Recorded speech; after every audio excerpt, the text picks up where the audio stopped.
Ça y est, c'est fait, Marco Bezzecchi a bien signé pour 2025 avec Aprilia. Aprilia qui complète donc son line-up dans l'équipe officielle pour la saison prochaine avec Jorge Martin aux côtés de Marco Bezzecchi. C'est un sacré line-up. Bref, n'oubliez pas de liker, partager, commenter et surtout vous abonner à la chaîne, c'est très important. On est parti. C'était dans les tuyaux depuis plusieurs semaines maintenant, j'avais même fait une vidéo là-dessus il y a 2 semaines je crois, ou peut-être la semaine dernière. Enfin bref, Marco Bezzecchi a donc bien signé et a été officialisé il y a 2 jours chez Aprilia en 2025 aux côtés de Jorge Martin, un duo qui va faire mal.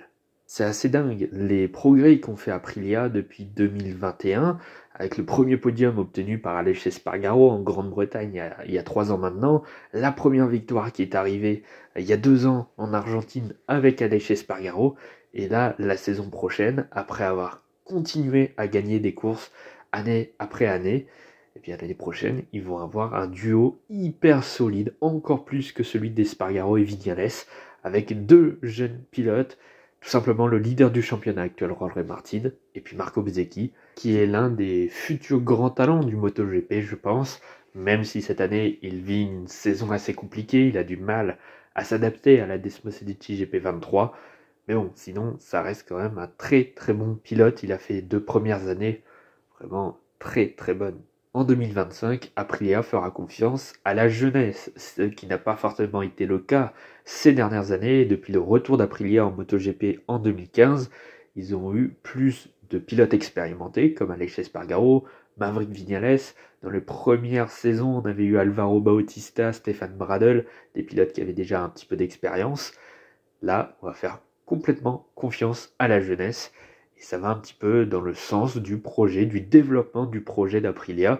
Les premières années, pilote expérimenté pour faire monter le projet Aprilia, essayer de développer cette moto, qu'elle devienne de plus en plus compétitive année après année. Ils y sont arrivés, ils ont mis un bon paquet de temps, mais en même temps, ils n'avaient pas forcément les moyens, les mêmes en tout cas que les grandes entreprises, les grands constructeurs comme Ducati, Yamaha, Honda. Au final, ils y sont arrivés. Et maintenant que la moto est compétitive, maintenant qu'ils ont les bases de réglage, eh ben on fait confiance à des pilotes plus jeunes et plus talentueux, sans faire offense à Aleix Espargaro et Maverick Viñales. Mais il faut dire quand même que Jorge Martin et Marco Bezzecchi ont quand même un futur un peu plus glorieux que les deux pilotes espagnols. Maintenant, le seul petit point faible, c'est que les deux pilotes n'ont jamais été dans une équipe d'usine officielle. Donc ils n'ont pas eu l'occasion de développer une moto avec une écurie parce que tout simplement ils étaient dans une équipe privée qui se faisait fournir leur moto. Donc il n'y avait pas tant de développement que ça puisque c'est les teams officiels qui s'occupent de ça. Ce sera le cas avec Aprilia et ce sera le moment de découvrir tout cela pour les deux pilotes, Jorge Martin et Marco Bezzecchi. Ils vont pouvoir faire parler de leur talent. Maintenant, en termes de développement, c'est un petit peu l'inconnu. Bon, ils sont pas novices dans le milieu, mais disons qu'ils n'ont pas l'expérience d'un Aleix Espargaro ou d'un Maverick Viñales sur le développement d'une moto. C'est peut-être ça qui va être le plus compliqué pour Aprilia cette année. Maintenant, voilà, en termes de performance pure, les deux pilotes, c'est un très très bon choix et un très bon coup de la part d'Aprilia. Maintenant, l'autre inconnu aussi, petit inconnu, c'est comment ils vont gérer l'ego des deux pilotes. Évidemment, tout le monde va vouloir battre l'autre. Alors, c'était déjà le cas avec Aleix Espargaro et Maverick Viñales, évidemment. Mais les deux pilotes s'entendaient vraiment. Et puis, bon, disons qu'il n'y a pas eu beaucoup d'affrontements en piste. Il y en avait toujours un qui était un petit peu devant l'autre à chaque Grand Prix. Voilà. Même si le niveau des deux pilotes actuels soit à peu près similaire, bon, il n'y a pas réellement de bataille en piste. Là, pour le coup, ça va être des batailles un peu plus devant, j'imagine, plus de victoires peut-être pour Aprilia.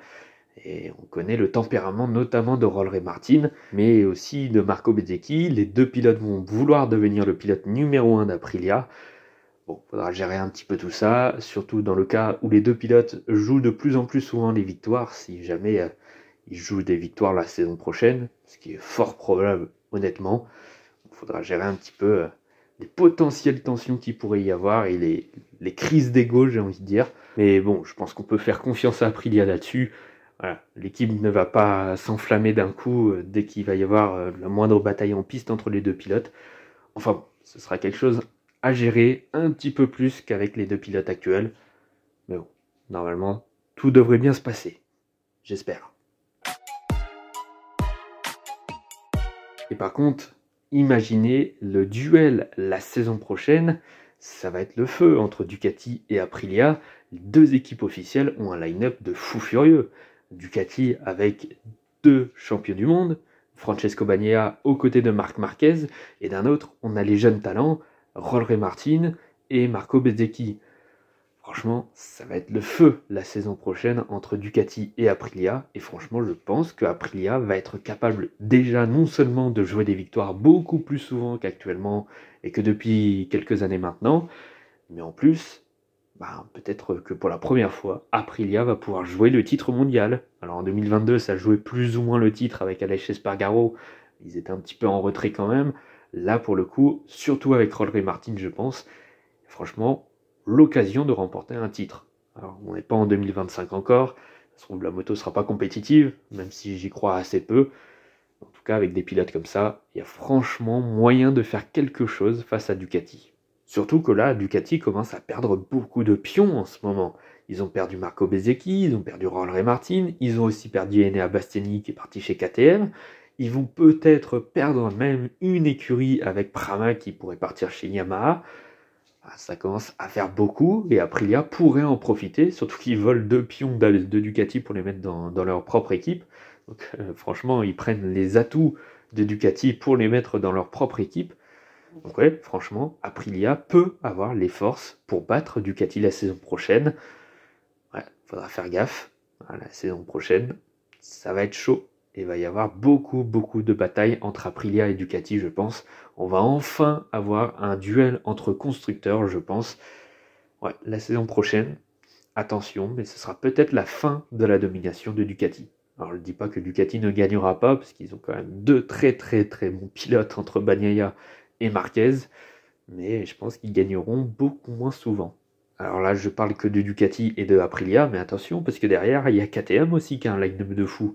Brad Binder aux côtés de Pedro Acosta, va falloir faire attention aussi. Alors ils sont peut-être un petit peu moins présents, mais ils ont tout à fait les armes aussi pour se battre pour des victoires plus souvent. Donc ouais, là, le trio Ducati, Aprilia, KTM, franchement, ça va être impressionnant. Et évidemment, là-dedans, les Japonais, il se faut encore avoir, quoi. À moins qu'ils aient une moto de feu la saison prochaine. Les Yamaha et les Honda, elles sont vraiment très mal. Mais en tout cas, pour les avant-postes, entre les motos européennes, franchement, il faudra être présent la saison prochaine. J'ai hâte. Bon, voilà, c'est la fin de cette vidéo. Merci d'avoir écouté jusque-là. N'oubliez pas de liker, partager, commenter et surtout vous abonner à la chaîne. C'est très important. Et nous on se retrouve dans 2 jours normalement pour une prochaine vidéo. On parlera à nouveau Mercato pour la saison prochaine. Ça se passera du côté des Japonais notamment, avec un pilote qui n'est pas en MotoGP actuellement et qui pourrait arriver la saison prochaine. On en parle dans 2 jours. À bientôt.